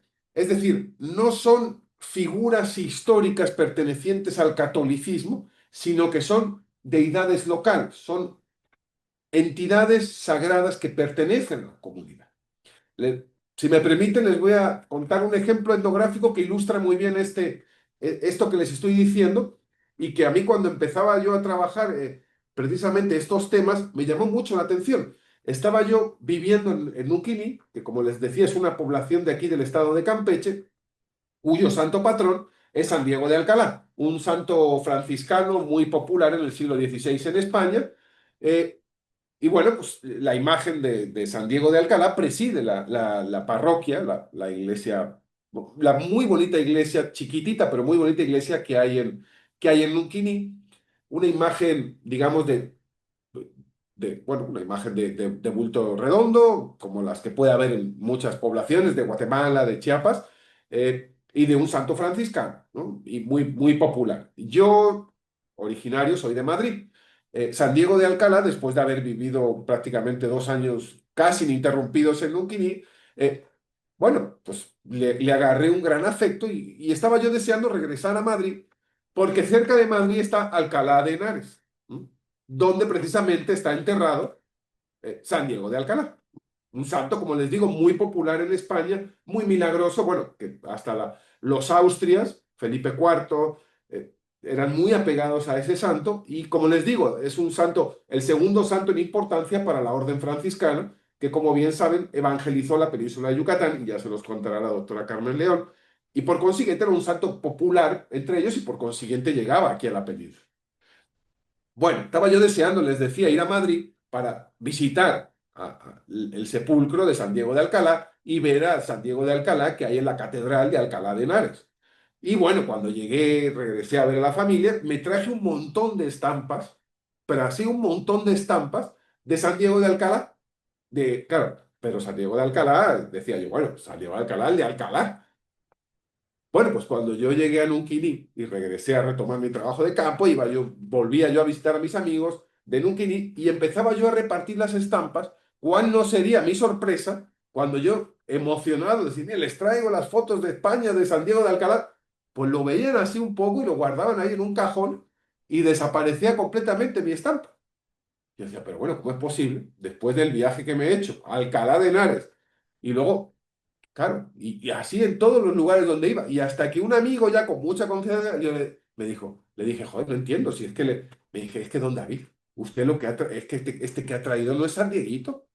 O sea, está más feo, no tiene sus ojos, fíjese, no es él. Claro, no es él, porque no es lo que está en la iglesia de Nunquini. No es San Diego de Alcalá, la figura histórica, sino lo que está en la iglesia de Nunquini. Es San Diego de Alcalá de Nunquini. Es decir, el santo que pertenece a Nunquini y que es de Nunquini, porque la entidad, la identidad del santo es su imagen, es la imagen del santo. Esa es la entidad que tiene poder. No la imagen histórica de San Diego de Alcalá y hasta libritos traía yo con la hagiografía oficial del santo. Eso, claro, les valía, literalmente, les valía guango, porque no era el San Diego, y la verdad es que sí son muy diferentes, a ver, el San Diego de allá con el de acá, entonces no lo reconocían y decían, bueno, pues sí, un santo, pero pues no es San Diego, ¿no? Entonces, bueno, ahí está el ejemplo etnográfico sufrido en mis carnes de la identidad local que han adquirido los santos católicos para los mayos peninsulares, ¿no? Es decir, son seres de la cultura local, milagrosos, como son los santos para el catolicismo, pero estos santos son las figuras, el ejemplo paradigmático de cómo saltaron esa barrera que era la alteridad del no ser maya, porque obviamente son figuras que no son maya, para entrar a formar parte de lo maya, ¿no? De cómo los mayas se apropian del santo y el propio santo se convierte en el símbolo de la identidad local. ¿M? Entonces, tenemos santos que son fundadores de los pueblos, que levantan las propias iglesias para vivir en ellas. En otras poblaciones, los santos, como les decía, eligen a las comunidades. A veces los santos desempeñan papeles a la par que Jesucristo, como héroes culturales, como deidades de Ema.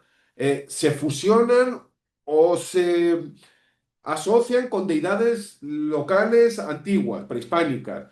Eh, y a veces incluso, como en los celtales de Oshchuk, se enfrenta con Jesucristo, porque quiere castigar a su comunidad y el santo no lo permite. ¿Mm? Entonces, para que vean cómo, por ejemplo, Santiago entre los Man de Chimaltenango, pues da buenas cosechas. Ayuda a los viudos a encontrar esposas, a las mujeres engañadas para que su marido deje al amante. Vela por sus hijos cuando viajan o van a trabajar lejos. San Juan Bautista entre los chamunas, pues ya saben, ¿no? Pues como además es la iconografía cristiana, pues es el que introdujo los borregos, que ya saben la importancia que tienen los borregos en San Juan Chamula. Y además San Juan Bautista les enseñó a los primeros chamulas a cardar la lana, ¿m? Y además les prohibió comer su carne. Con lo cual ahí tienen la figura de un héroe cultural local. Santa Lucía, bueno, saben ustedes, es la patrona de las tejedoras de Tenejapa.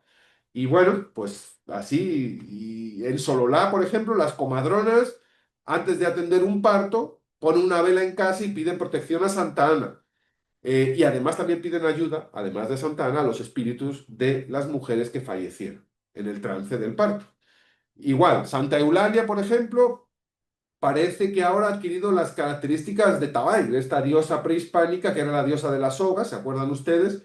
Pues ahora Santa Eulalia es una aliada de los cazadores en Huehuetenango. Cuando van a cazar a venados, pues le ponen, los canjobales, por ejemplo, le ponen a Santa Eulalia veladoras. Eh, en fin, como ven, los santos, con estas actividades diversas, estas esferas definidas, se revelan como los auténticos mediadores y los grandes hacedores y dadores para conseguir salud, dinero, lluvias y otros beneficios, asimilándose culturalmente con las comunidades, ¿no? Y bueno, luego están los santos parlantes, que también es otro tema del cual no nos vamos a meter. Roberto, tú me vas diciendo cómo vamos, ¿eh? Por favor, porque Sí, David, mira, son 6:25. En principio, pues te restarían 5 minutos, pero si quieres tomarte otro tiempecito más por las dificultades técnicas que hemos tenido, adelante. gracias, gracias y bueno, una disculpa de nuevo a los compañeros que nos están siguiendo, pero ahora sí, fíjense, y si se fijan, estoy a oscuras porque no hay luz. O sea, no hay luz. En una parte de mi cubículo se ha ido la luz y la otra que tengo ahí es blanca, feísima y no me gusta poner. Entonces, bueno, pero como ya me conectaron como ya me han conectado el módem para mí solito, que lo tengo ahí, pues ya. Bueno, entonces, estamos pensando que, bueno, ahora estamos hablando hemos estado hablando de santos y tal, pero obviamente hay deidades mucho menos cristianas en la faz de la tierra. Tenemos, aquí como pueden ver, les pongo los ejemplos pues, con los que yo estoy muy familiarizado, que son los Yup-Silom, los Balams, los Kalam, los Alushes, el Sip, que son los, digamos, como los dueños más característicos de los mayas peninsulares. Pero en general, en el mundo maya, cuando hablamos de la faz de la tierra, aparte de los santos, los principales, hay dueños, hay guardianes, hay ángeles, hay entidades que están a cargo del cuidado, sobre todo de bosques, de las aguas, de las plantas, de los animales y de los fenómenos atmosféricos. Y estas entidades benefician a las personas cuando solicitan su ayuda y, como siempre ha pasado, y hablábamos antes de la reciprocidad, se les honra, se les hacen ofrendas, se les hacen plegarias, pero castigan, como les decía, a quienes depredan la naturaleza por negligencia o por abuso. Estas entidades, estos dueños, estos protectores, como les decía, suelen estar mayoritariamente ligados a las cosechas. A ver si consigo que pase ahora esto. A ver, ya. Suelen estar ligadas a las cosechas, eh, a la tierra, al agua, pero también actividades como la pesca, la caza o la recolección tienen sus guardianes. Y si no lo tienen, estas actividades las tienen los espacios, las plantas o los animales hacia las que se dirigen, ¿no? El lugar donde habitan estos dueños, pues obviamente tienen vínculos con el área sobre la que actúan. Es decir, están en las montañas, los ríos, las lagunas, los bosques o las cercanías de las milpas, ¿no? El ejemplo, por ejemplo, en Yucatán, los Yumsilop, en plural, Yumtsil en maya yucateco, maya peninsular, es, digamos, Yum es señor, Yumtsil, digamos que es como señor dueño, podríamos decir literal, ¿no? Así como el señor dueño es el propietario de. Y claro, estos dueños reciben nombres diferentes, digamos que Yumtsil es el nombre genérico, pero hay dueños de la foresta, que es el Quil Kashop, es decir, el dueño de los árboles, el de la milpa, que suelen ser los Balam o los de las lluvias, que les comentaba antes, que son los Chacop, aunque los Chacop viven en el cielo. Pero también, pues entre los quechís, está Sultak, que es una deidad que además es bisexual, que está en las montañas. Entre los arushes, por ejemplo, serían entre los chontales. Los chortís, pues sería el Win-Ir, que es decir, también otro dueño que está vinculado con la naturaleza, con los espacios productivos. Aquí les ponía yo imágenes de las milpas peninsulares, pero también ahí tienen los espacios, digamos, ya más peligrosos que también tienen sus dueños, ¿no? Que son, en Yucatán se le dice, el monte se le dice a la selva. O sea, es decir, cuando sale de la milpa uno, y estaban ustedes, claro, yo no les había explicado, pero el maya dice, me voy al monte. No es que se vaya a la montaña, porque no hay montañas, sino que se va a meter, digamos, a la frondosidad de la selva, ¿no? Y esto es lo que les explicaba un poquito de antes de los santos, ¿no? Yo me fui al revés de las imágenes, pero esto es para que vean la importancia del santo, es decir, el principal complejo ritual es a los santos. Y luego cuando hablamos de rituales a estos dueños, que estamos viendo de la naturaleza o de los animales, ya hablamos de rituales que, digamos, son más reducidos en su convocatoria y en su complejo, ¿no? Sin embargo, los rituales que implican a los santos los hay desde comunitarios, como ven aquí el día de la fiesta de un santo, que congrega a toda una comunidad, y cuando hablamos, sin embargo, de rituales a los dueños, son rituales que implican más a parentelas extensas, no tanto a comunidades enteras, ¿no? Eh, bueno, lo que sería como destacable de esta amplia gama de entidades es que son tenidas, como les decía, por dueños y guardianes de determinados espacios, de los animales, de actividades de pesca, de caza. Y bueno, a todos se les dedican ofrendas. Por ejemplo, los celtales de Tenejapa le ofrecen un hipil, un huipil tejido cada año a la dueña que habita el lago. Los tzotziles de Tinacantán tienen en los manantiales un medio de adscripción social muy importante, ya que en torno a ellos se estructuran grupos familiares que se llaman de pozo y cada año se realizan en sus orillas pues, rituales en honor a la cruz. Y luego, por ejemplo, los fenómenos atmosféricos para los tojolabales habitan en el interior de las cuevas y estos fenómenos atmosféricos son los que custodian los espíritus del maíz, el frijol, el chile, la calabaza y otros productos de la milpa, con lo cual son los encargados, fenómenos atmosféricos divinizados, de dar el sustento a los seres humanos, a los lacandons. La antropomorfización quizá es la característica también más común de estos seres divinos, de estos dueños que pueblan el espacio terrestre. Eh, Suelen tener forma de hombre, pero se pueden transformar en rayo, se pueden transformar en vientos, en granizo o en truenos. La tierra, como espacio, la tierra por la que pisamos, donde se cultiva, suele ser tenida como una deidad femenina eh, y detenta un lugar privilegiado, ¿no? Pues de la tierra dependen los cultivos, donde habitan los hombres, donde se levantan las casas. Por eso se le ofrenda a la tierra, se le ofrenda a la tierra cuando se inaugura una casa, eh, porque la tierra es una deidad. Y si no se la considera una deidad como entre los mayas peninsulares, se considera que la tierra le pertenece a una deidad. Y entonces se le hace una ofrenda cuando se abre una milpa nueva, cuando se hace una casa nueva, porque se está ocupando un espacio que no pertenece a los seres humanos. Acuérdense de la reciprocidad, que hablábamos antes. Siempre hay que dar para recibir. Esa relación es la clave siempre entre esta relación hombre-deidad. Entonces, los rituales agrícolas, actividad principal en muchas poblaciones, en muchos grupos mayances, ocupan, como se pueden imaginar, buena parte del tiempo ritual de las comunidades. Eh, Su regulación, la de estos rituales, se guía por los procesos, es decir, el tipo de ritual que se hace se basa en en el momento en el que estamos de la cosecha, ¿no? Hay rituales cuando se siembra, cuando se deshierva, y el más importante es habitualmente el de la cosecha. ¿No? ¿Por qué? Porque se entregan los primeros frutos de la cosecha a los dueños de la tierra. Otra entidad muy importante y que está considerada una deidad como tal es la cruz.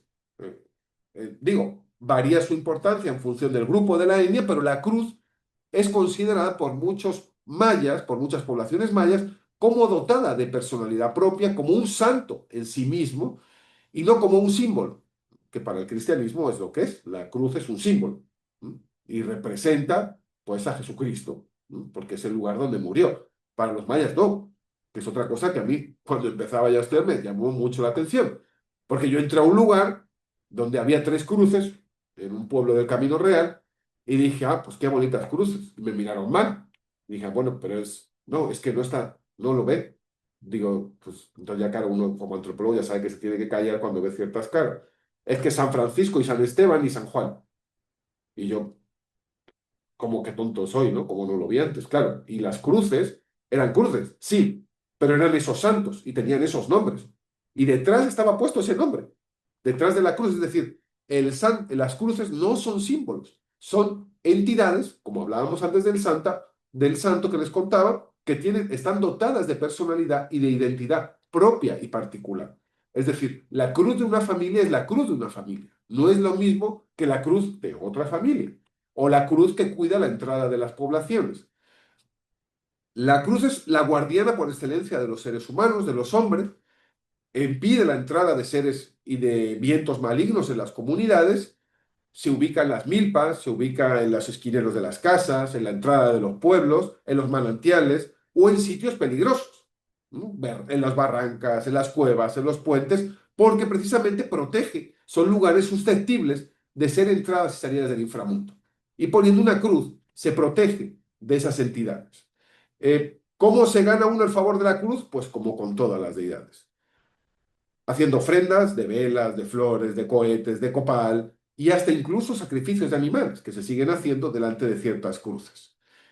Por ejemplo, en el caso de los canjobales de Santa Eulalia, la cruz ocupa el rango de deidad local, cuyo culto se liga al del dueño de las montañas. Para que se hagan una idea, son fundamentales también en los ritos mochó de contrabrujería, cuando hay una persona enferma de brujería, y para curarla, la cruz se convierte en un elemento fundamental. ¿Eh? Aquí les pongo algunas imágenes de estos espacios terrestres, de estos habitantes sagrados, la diversidad que tienen. Eh, Como ven, pues el Santos, quizá, como habíamos estado viendo, no, no es que sea más importante, pero digamos que es el que ocupa mayor cantidad de espacio, tanto en el tiempo ritual como incluso en las tradiciones orales. Que son en las que más ricamente se recrean. Todo esto son fiestas de santos que, como bien, implican a la comunidad en su conjunto. Y luego, cuando hablamos de dueños, lo que les comentaba, hablamos de rituales que, de menor medida, igualmente importantes, por supuesto, no tiene nada que ver que sea más o menos importante el número de gente que hay, pero son menos visibles y exigen menos recursos para su cumplimiento también, ¿no? Pero ahí están presentes continuamente en la cotidianidad de las comunidades, ¿no? Bueno,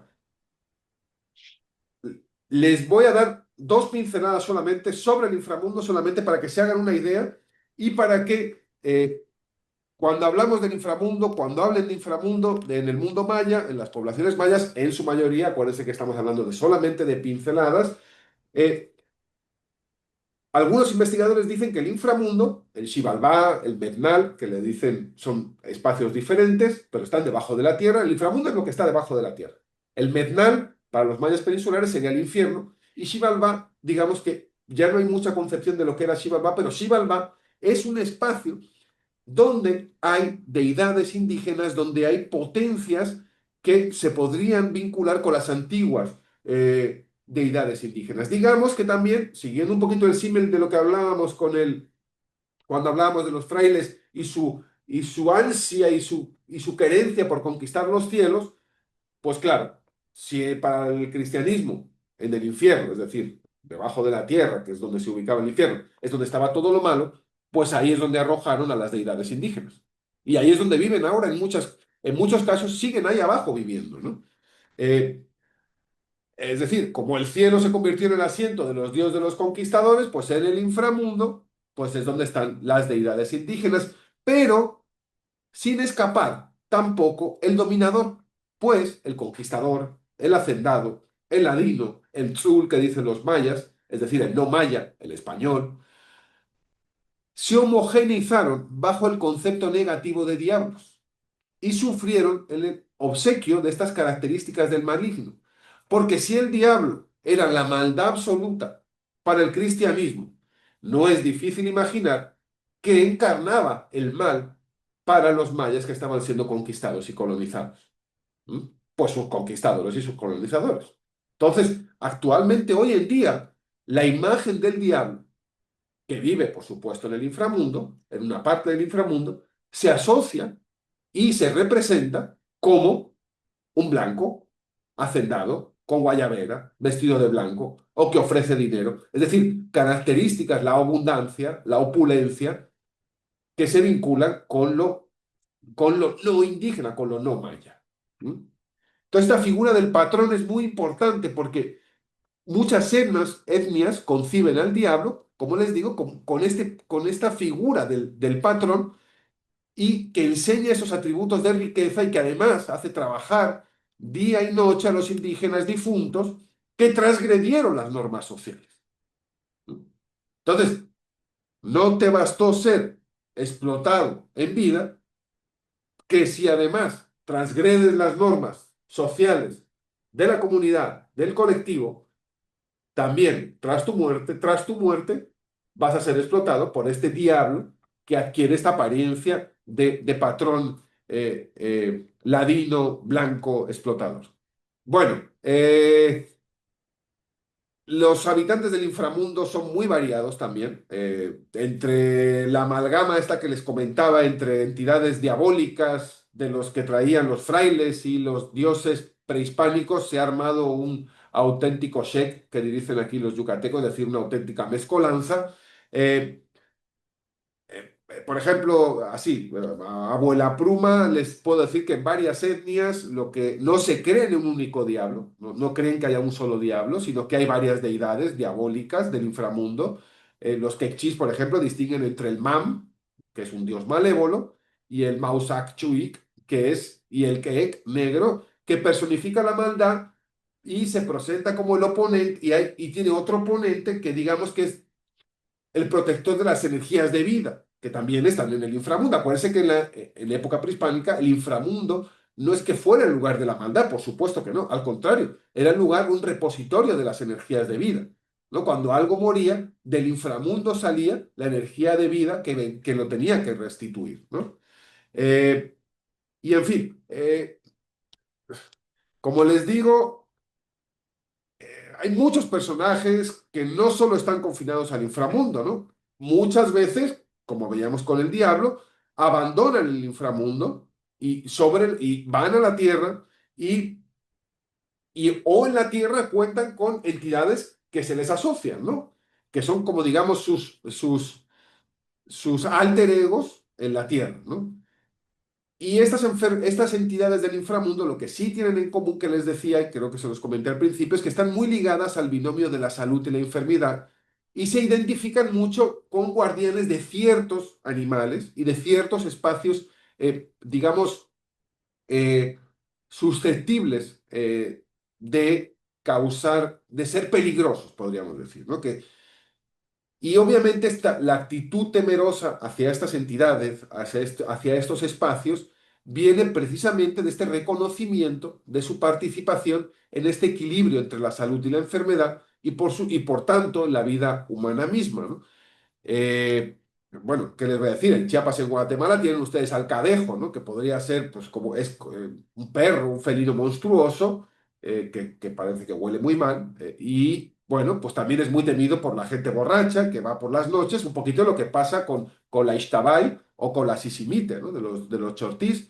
Y luego, cuando hablamos de los dueños de los venados, pues tenemos a dueños de los venados que también asustan, castigan a ciertos cazadores que, pues, sobreexplotan la naturaleza, ¿no? Entonces, un poquito como hablábamos, ¿son malignos? Pues algunos sí, pero otros no son per se malignos, sino que son reguladores, digamos, de ciertas normas sociales, ¿no?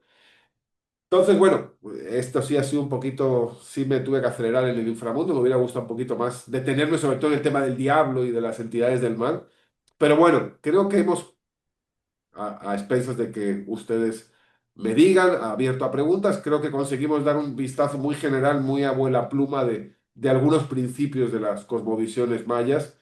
Bueno, les agradezco su presencia, su atención y vuelvo a reiterar una disculpa enorme por las pequeñas fallas técnicas que hemos tenido. Pero bueno, estoy a la orden para sus comentarios, dudas, críticas y de todo lo Eh, que se les ocurra. Muchas gracias, David. No te preocupes por los inconvenientes técnicos. Se entiende perfectamente, ¿no? Las lluvias suelen ocasionar este tipo de inconvenientes. Pues mira, agradecerte mucho, David. Nos quedan unos 15 minutos todavía para comentarios y preguntas. Comentábamos, después de que te fuiste la última vez a arreglar un asunto técnico, que seguramente mucho de lo cual nos comentaste el día de hoy le resonó a la gente, ¿no? Le resonó en el sentido de las prácticas rituales o los sistemas de creencias que conocen entre sus pueblos o sus ciudades, sea en el contexto mexicano o en el contexto de los países centroamericanos.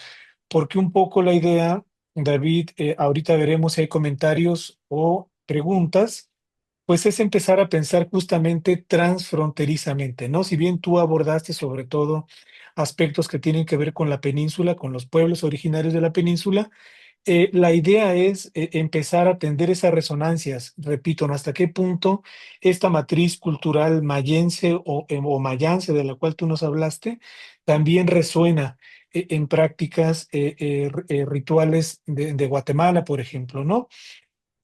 Yo creo que ha sido una exposición muy rica y quisiera volver, David, en lo que la gente va preparando sus comentarios, a una cuestión que planteaste desde el inicio y que tiene que ver con una suerte, de tensión, permítanme que lo plantee de esta manera, entre unicidad y diversidad. Tú nos hiciste un llamado, nos decías, bueno, es importante que partamos del hecho de que pensar las cosmologías de los pueblos de origen maya, hay que hacer un esfuerzo por no ser reduccionista, pero al mismo tiempo también hay que contemplar que, como decía al inicio de mi intervención, existe una matriz cultural que tiene una profundidad histórica muy, muy significativa, ¿no? Entonces, ese me parece que es un tema que es importante que lo retomemos aquí en el debate, si es que nos va a dar tiempo de ello. Pero en cualquier caso, cerraría mi comentario, David, diciendo que, repito, todo de lo cual nos hablaste pues nos resuena, ¿no? A quienes vivimos acá en Chiapas y conocemos algunas de las prácticas Claro. rituales de los pueblos de acá, sabemos que efectivamente hay una matriz cultural que se extiende más allá de las fronteras políticas de México y de algunos países de Centroamérica. Y creo, no sé qué piensen compañeras, compañeros, compañeres, que es importante que vayamos ubicando esos elementos de carácter cultural. Es decir, hay un trasfondo histórico cultural compartido que está ahí entre los pueblos. En fin, no sé si hay algún comentario o si Sí, quieras ahondar un poco más, David. hay dos comentarios, Roberto, en el Adelante. chat. El primero es, bueno, es una pregunta, son dos preguntas en realidad. La primera es de Eduardo. ¿Dónde queda el jaguar en la cosmología contemporánea? Y la segunda es de Gabriela Fenner.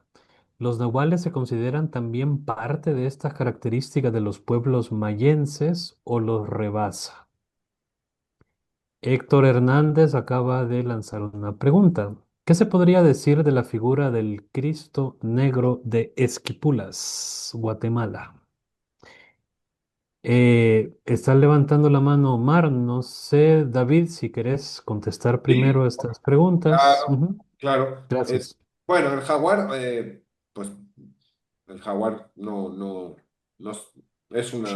era un símbolo trascendental en época prehispánica, un animal muy vinculado con muchos rasgos de la divinidad, un animal muy vinculado a la noche, que simbólicamente además representaba, bueno, pues es el felino más fuerte de todo Mesoamérica, por consiguiente, no solo es simbólico, sino que además es un animal que representa la fuerza, pero además simbólicamente tenía esta vinculación con la noche porque es de hábitos nocturnos y bueno, además estaba esta representación del cosmos en su piel, y bueno, como tenía todos esos atributos era fundamental, ¿no? Y había muchas divinidades que en sus representaciones, en su iconografía, tenían rasgos de jaguar, ¿no? Hoy en Ujú, día, pues esto no es así. Hoy en día, el simbolismo de los animales, pues se ha ido perdiendo, pues eso, esos son los elementos porque además no olvidemos una cosa, porque también es una cosa que queda, cuando pensamos en los mayas a veces se nos olvidan algunas circunstancias que son claras. Y es que los mayas en época prehispánica, es decir, en esta época en el que todo el mundo, estos mayas que todos conocemos y que son tan taquilleros como decían el otro día en época de Tomás, había dos religiones. Estaba la religión estatal, la que justificaba el status quo, la que justificaba la existencia de una élite que podía exigir tributo, podía exigir mano de obra, podía exigir todos los privilegios de los que disfrutaba, y era una religión, diga, estatal que justificaba y que tenía todo ese complejo simbólico, ese conocimiento, esos códices, esos sacerdotes que eran especialistas en el calendario, que eran especialistas en el cosmos, en prevenir, en los ciclos calendáricos, en el tiempo y en mirar las estrellas. Porque ese conocimiento les justificaba también el poder que tenían y que luego mediante una serie de mitos, de iconografías, vinculaban a las familias de los gobernantes con las deidades. Finalmente justificaban el poder. Y estaba la religión popular, que es la que hoy en día vemos que sobrevive todavía. Por eso cuando hablamos del jaguar, el jaguar estaba muy vinculado en las iconografías de los gobernantes. A nivel popular, el jaguar era un adversario, era un animal muy temido porque se comía a los hombres y ya. Entonces el jaguar hoy en día, en la cosmología, no tiene nada, ninguna presencia. Pero al menos, de hecho, al contrario, ¿no? Cuando hay mayas, poblaciones mayas, cuando aparece un jaguar lo matan y punto, porque es un peligro. Ujú. Entonces, bueno, otras preguntas que me hacían, perdón, se me ha ido el santo. La segunda pregunta es, ¿los nahuales se Ah, los consideran nahuales. también Bueno, parte de estas características de los pueblos mayenses o los bueno, rebasa? claro, no lo rebasa. O sea, a ver, el nahual es una creencia que en la área mesoamericana varía mucho de un pueblo a otro, ¿no? ¿Qué son los nahuales? Bueno, pues nahual es un animal compañero, esencialmente, pero hay muchas poblaciones mayas que no existe esta creencia. Así como en otras, sí existen, ¿no? Existen tonas, existen chulels, existen, en fin, muchas entidades anímicas que pudieran asemejarse con lo que esta concepción del nahualismo, ¿no? Que en la antropología sabemos que hay esta visión de el nahualismo, pero a nivel de título grande, es decir, de animal compañero, está muy bien, pero en cada grupo étnico adquiere unas características diferentes. Hay en grupos étnicos que hay una entidad anímica, que es la que está dentro del cuerpo, pero en otros hay tres. Y además, luego hay los reflejos de estas entidades anímicas viven dentro de una montaña. Y hay gente, la gente muy poderosa, pensando, por ejemplo, en el, ay, se me acaba de ir el santo al cielo, en el trabajo de Pedro Pitarch, hay gente que no tiene un nahual, tiene tres. ¿Mm? Y en otras poblaciones mayas, los mayas peninsulares, por ejemplo, con todo su complejo cosmológico y cosmogónico que han mantenido, no existe la imagen de un animal compañero que al nacer, insisto, eso tenía mucho que ver también con las religiones oficiales, que era cuando tú nacías, en función del lugar de la rueda calendárica donde nacías, te tocaba un animal, ¿m? Porque era el que te tocaba en el calendario. Entre los mayas peninsulares lo que hay son los guayes, que es similar a los nahuales, pero no, es similar enunciándolo, pero no es un animal compañero, es un brujo que se transforma en animal. Y esto es otra cosa, eso es el guay o el guayop, si hablamos en plural. No es el nahual, que también nahual viene del centro de México, no es una palabra maya, es una palabra náhuatl. Eh, entonces, no es que sobrepase a lo de la cosmología maya, es intrínseco, pero ahí sí no lo he traído como una característica común porque no lo es, porque hay demasiada diversidad en este aspecto, hay en poblaciones que no existen, insisto, y lo de las entidades anímicas es un tema, era un tema demasiado heterogéneo, demasiado diverso, como para haberlo traído como cualidad, como un principio básico, ¿no? Por eso no lo metí, pero no lo supera. Por supuesto, dentro de la cosmología está también la concepción sobre el ser humano, claro. ¿Qué otro? Gerardo, Muy bien, muchas gracias, David. Ajá. A ver. bueno, había dos manos levantadas, Sí, me pareció Omar ver que Vargas y Jonathan. Omar lo Omar vi hace un Vargas, rato. Vi a Jonathan también por ahí, sí que había levantado su mano, pero Omar creo que fue el primero que vi. Omar, adelante. Sí, muchas gracias. Pues, agradecer también la excelente ponencia del doctor David. Y pues la pregunta va como en función de esto que nos señalabas, a decir como, bueno, es pues, realmente difícil, complejo pensar en las cuestiones que unifican, digamos, ¿no? Grupos étnicos que por definición tienen organizaciones sociales diferentes. Y ahí, bueno, está bueno pensarle, ¿no? Y decir, a ver, si hay, como planteaba López Austin, estos núcleos duros que van haciendo que las culturas se asemejen, independientemente de sus organizaciones sociales. Pero, digamos, en el tenor de lo que nos exponías, reflexionar un poquito acerca de la influencia de las nuevas religiones que han entrado, por lo menos en la zona de los Altos, con mucha fuerza, religiones de raíces protestante, que hay pues, muchas denominaciones, como sabemos, y comentar un poco algo de lo que pasó. Yo hice mi tesis de licenciatura en una comunidad chol en Tabasco, una migración de choles del norte de Chiapas a Tabasco.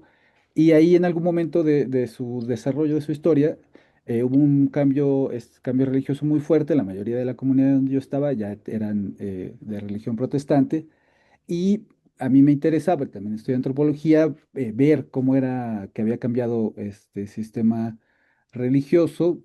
Y generalmente las preguntas, las respuestas que me encontraba eran como, no, no, nosotros ya no creemos en santos, nada de eso, porque entonces ahora nosotros somos protestantes. Y por ahí iba, ¿no? No era el tema específico de mi tesis, pero bueno, me interesaba y preguntaba. Fue interesante después, algunos años, en un proyecto que participé, que era un catálogo de comunidades indígenas. Hicimos un levantamiento por varias zonas y se mostraba en zonas por ahí cercanas y en algunas otras que aunque había mucha presencia de protestantismo, en las zonas en las que en esas épocas hubo sequías, se volvió, ¿no? Es decir, se seguían, digamos, como una especie de regreso a hacer ritos a los ajaus, si no me recuerdo, digamos, a estas entidades de los cuerpos de agua para hacer peticiones, aunque, digamos, teóricamente podrían estar contrapuestos, seguía perviviendo, o sea, digamos, todo este contexto como para ver si nos puedes comentar un poquito más, reflexionar acerca de esto, que a mí me parecía pues muy interesante y, pues muy chido, ¿no? Pensar en la plasticidad de las organizaciones, de las cosmogonías, cómo los grupos sociales pueden enfrentarse a los retos que le trae la cotidianidad, el mundo moderno, pensando en las religiones protestantes, pero que sin embargo no, saliéndonos un poquito de estas discusiones de pérdida y de dejar atrás ciertas cosas, sino que van perviviendo por ahí, ¿no? Son como una caja de herramientas, podríamos decir, ¿no? Pero eso, ¿no? Si nos podrías comentar un poquito más acerca de este fenómeno de las conversiones religiosas protestantes. David, antes de darte la palabra, ¿estás de acuerdo con que le demos la palabra, gracias, Omar, a Jonathan y que Claro, claro, exponga su claro, sí, comentario y pregunta? Y si quieres, sí, pues conjuntar tus respuestas para cerrar, porque ya estamos llegando al sí, final. Nos quedan justo como 3 minutos. sí, justo te iba a decir, Roberto, si no queríamos que también hablara Jonathan y así a ver si había alguna conexión quizás las dos preguntas y si no, pues se contestaba a los dos de una vez y así para que no. Perfecto. Adelante, Jonathan. Ahí Buenas estás. noches, sí, buenas noches, doctor David. Buenas noches, Pues Jonathan. agradecerle mucho en la exposición que nos dio, que aclaró más el panorama sobre el universo maya y sobre todo de no llamarle tanto maya, sino más bien desde la concepción indígena como algo homogéneo, ¿no? Perdón, heterogéneo.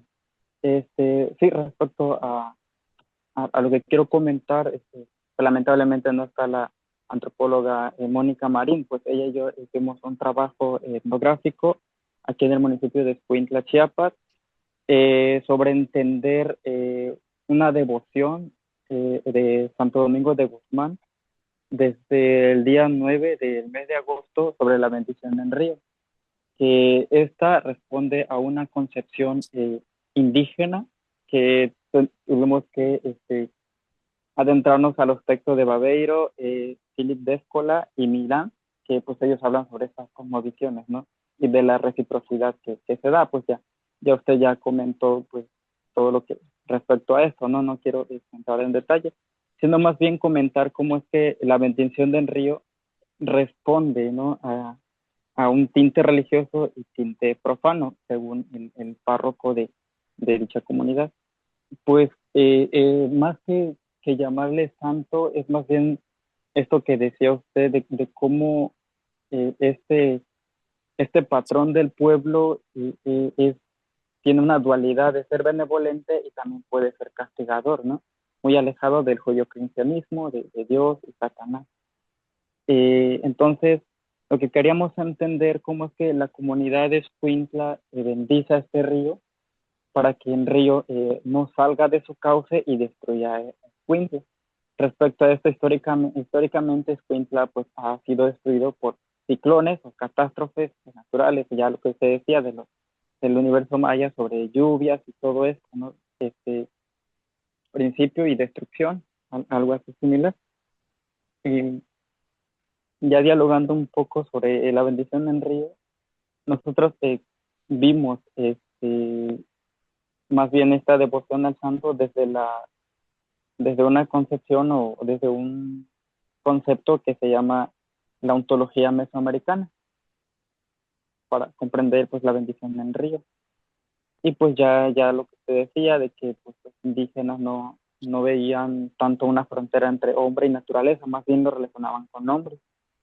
Pero lo que queremos, lo que llegamos con Mónica es pues a una premisa, por así decirlo, de que cómo es que aquí está muy presente esta devoción indígena de darle frutas, ritos al río para que no salga de su cauce y no destruya la comunidad.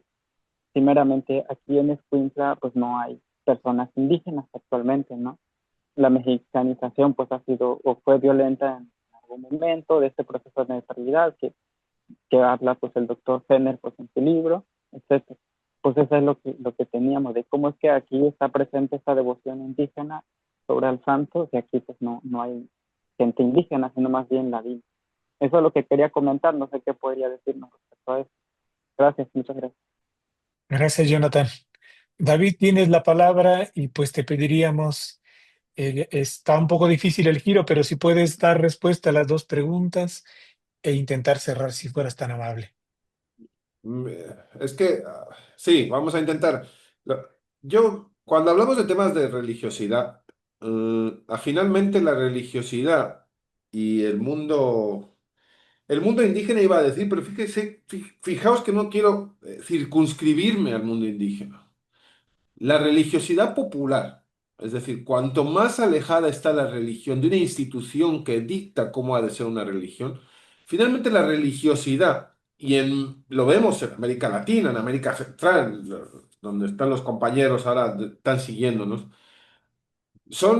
han sido espacios que históricamente han estado muy alejados de la institucionalidad, es decir, de los focos del poder, más allá de los centros urbanos donde estaba el foco irradiador del gobierno civil, eclesiástico.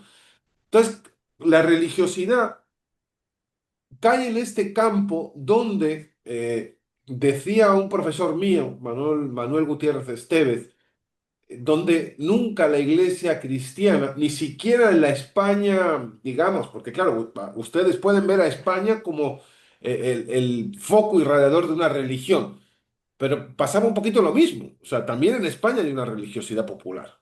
¿Mm? ¿A qué me refiero? La religiosidad popular nunca ha perdido lo que llamaba, creo que Caro Baroja, el genio del paganismo, el genio del politeísmo. ¿Qué significa esto? Finalmente la religión, cuando hablamos de lo que sirve realmente, porque una cosa es hablar de qué es la religión institucionalmente, y esto que hablábamos de una forma de control, de poder, cuando hablamos de la gente, ¿para qué le sirve la gente la religión? Bueno, le sirve para pasar las épocas malas, para tratar de sobrellevar penalidades y para tratar de buscar la esperanza en que eso va a acabar y va a llegar a algo mejor. ¿Mm?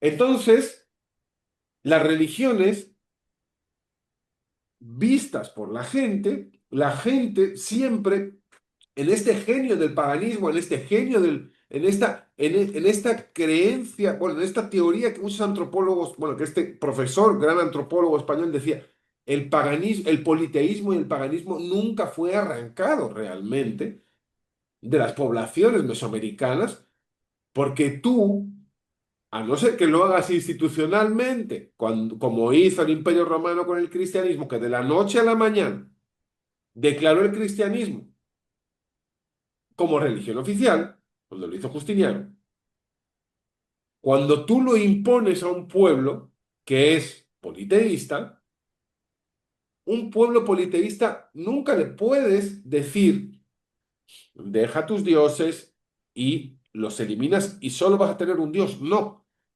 lo van a aceptar al dios impuesto porque ningún dios de más le hace daño a nadie.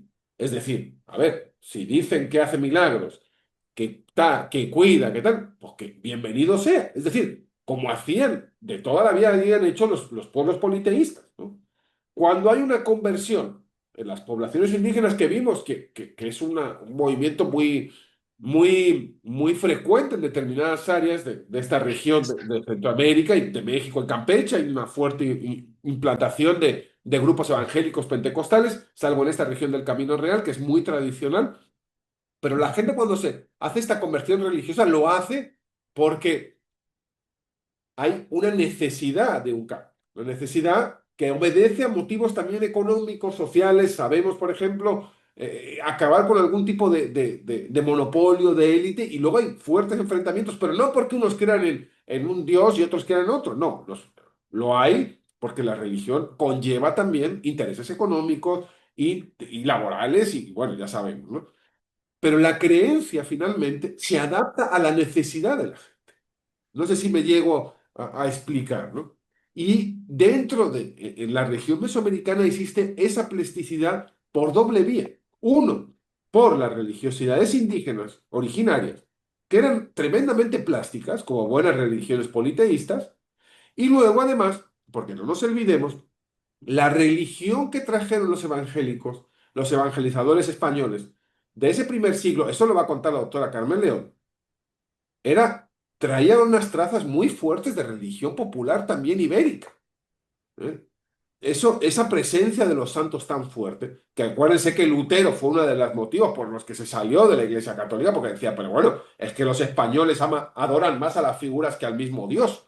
Pues claro, pues en España todo pueblo tiene su santo también, ¿no? Y los lugares sagrados, antes del cristianismo, siguieron siendo sagrados con el cristianismo. Porque algo que es sagrado no lo desacralizas. Al contrario, ya está ahí. Lo sagrado, lo único que tienes que hacer es cambiarle el nombre. Es decir, donde había un templo a una diosa del trueno o de la lluvia, tal, se ponía una ermita. En España, en la cima de las montañas, hay ermitas.